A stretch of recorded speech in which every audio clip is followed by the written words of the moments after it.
అందరికీ నమస్తే అండి. Welcome back to tree media food.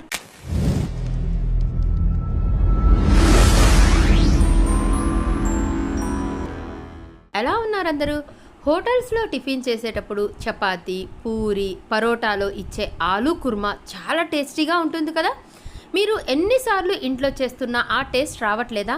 Exactly అదే టేస్ట్తో మీరు కూడా ఆ ఆలూ కుర్మా చేయాలనుకుంటే ఈ రెసిపీని ఫాలో అయిపోండి. ఇంట్లో ఉండే రెగ్యులర్ ఇంగ్రీడియంట్స్తోనే చాలా సింపుల్గా టేస్టీగా చేసేయచ్చండి. మరి ఇంకా ప్రాసెస్ స్టార్ట్ చేసేద్దామా? మిక్సీ జార్లోకి కానీ లేదా ఇలా ఒక రోటిలోకి కానీ ఒక 10 నుంచి 15 వరకు మిరియాలు, ఒక 4-5 లవంగ మొగ్గలు, ఒక యాలుక్కాయ, కొంచెం దాల్చిన చెక్క, 1 టీ స్పూన్ సోంపు ఖచ్చితంగా వేయాల్సిందేనండి. వీటన్నిటిని ఇలా రఫ్గా దంచుకోండి. మీకు ఇలా దంచుకోవటం ఇష్టం లేకపోతే మిక్సీలో అయినా వేసుకోవచ్చు. బట్ ఇది మనం వేసిన కొంచెం క్వాంటిటీ కాబట్టి ఇలా దంచేసుకుంటే బాగుంటుంది.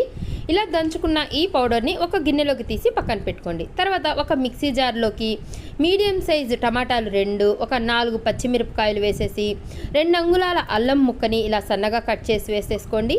దీన్ని మెత్తగా పేస్ట్ లాగా చేసి పక్కన పెట్టేసుకోండి. ఈ ప్రాసెస్ చేసేటప్పుడే మీడియం సైజు 2 బంగాళదుంపల్ని ఉడకపెట్టి పక్కన పెట్టేసుకోండి.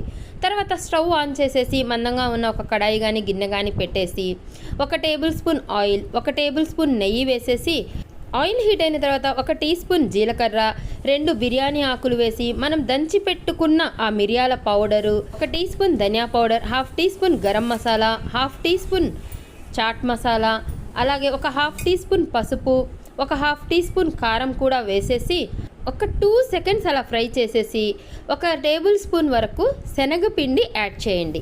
కొంచెం వాటర్ యాడ్ చేసి ఫ్రై చేసుకోండి. ఈ మసాలాలు మాడిపోకుండా ఉంటాయి. మీడియం ఫ్లేమ్లో సిమ్లోకి మార్చుకుంటూ ఫ్రై చేయండి.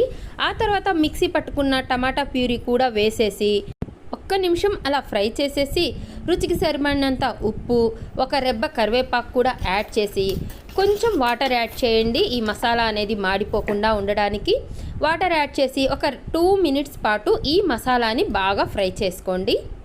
మూత పెట్టేసి మధ్యలో కలుపుకుంటూ ఒక 2-3 మినిట్స్ ఫ్రై చేసేసిన తర్వాత 1 teaspoon amchur powder, 1 tablespoon kasuri methi ఇలా రబ్ చేసి వేసేసేయండి. ఆమ్చూర్ పౌడర్ లేకపోతే లాస్ట్లో లెమన్ అయినా మనం నిమ్మకాయ అయినా పిండుకోవచ్చు అనమాట. ఇలా వేసిన తర్వాత ఒకసారి మిక్స్ చేసుకొని ఇందులో 1 గ్లాసున్నర వరకు వాటర్ యాడ్ చేసుకోండి. అంటే మీకు కావాల్సిన గ్రేవీ, మీకు కర్రీ ఎంత కావాలో దాన్ని బట్టి యాడ్ చేసుకోండి, కొంచెం ఎక్కువ తక్కువ. అది కొంచెం బాయిల్ వచ్చే వరకు ఈ బంగాళదుంపల్ని ఇలా పీల్ తీసేసి కట్ చేసి ముక్కలుగా చేసుకోండి, లేకపోతే స్మాష్ చేసేసుకోవచ్చు చేత్తో అయినా సరే. నేను ఇలా పీసెస్గా కట్ చేసుకున్నాను. ఇలా బాయిల్డ్ పొటాటో రెడీగా ఉంది. అలాగే ఒక 2 టేబుల్ స్పూన్ల మటర్ కూడా తీసుకున్నాను. ఇది ఆప్షనల్ మాత్రమే, వేసుకుంటే బాగుంటుంది. ఈ వాటర్ మసిలేటప్పుడు మనం కట్ చేసి పెట్టుకున్న ఈ బంగాళదుంప ముక్కలు అలాగే ఆ మటర్ కూడా వేసేసి ఒకసారి మిక్స్ చేసుకొని మీడియం ఫ్లేమ్లో మూత పెట్టేసి మధ్యలో కలుపుకుంటూ ఈ గ్రేవీ మొత్తం చిక్కగా దగ్గర పడే వరకు ఉడికించుకోండి. టేస్ట్ ఒకసారి చూసుకోండి. ఉప్పు కారం ఏది తగ్గినా కొంచెం యాడ్ చేసేసుకొని ఫైనల్గా సన్నగా తరిగిన కొత్తిమీర వేసేసి మరొకసారి మిక్స్ చేసుకొని ఇదిగోండి ఈ గ్రేవీ ఈ కన్సిస్టెంట్ వచ్చినప్పుడు స్టవ్ ఆఫ్ చేసేసుకోండి. అంతే, చపాతీ, పూరి, పరోటాలో పర్ఫెక్ట్గా ఉండే ఆలూ కుర్మా రెడీ అయిపోయిందండి. హోటల్ స్టైల్లో ఉంటుంది ఈ గ్రేవీ అనేది. తినే కొద్దీ తినాలనిపిస్తుంది. చాలా అంటే చాలా టేస్టీగా ఉంటుంది. నేను చపాతీలోకి ఈ కాంబినేషన్ చేశానండి, చాలా బాగుంది. మీరు కూడా ట్రై చేసి ఎలా వచ్చిందో నాకు కింద కామెంట్ చేస్తారు కదూ. నా వీడియో ఎలా అనిపించిందో కూడా చెప్పండి. అలాగే వీడియో నచ్చితే ఖచ్చితంగా లైక్ చేయండి. వీడియోని మీ ఫ్రెండ్స్కి, ఫ్యామిలీ మెంబర్స్ కూడా షేర్ చేయండి. ఇలాంటి మరిన్ని రెసిపీస్ కోసం మన ఛానల్ని సబ్స్క్రైబ్ చేయండి. థ్యాంక్ యూ అండి. Thank you so much.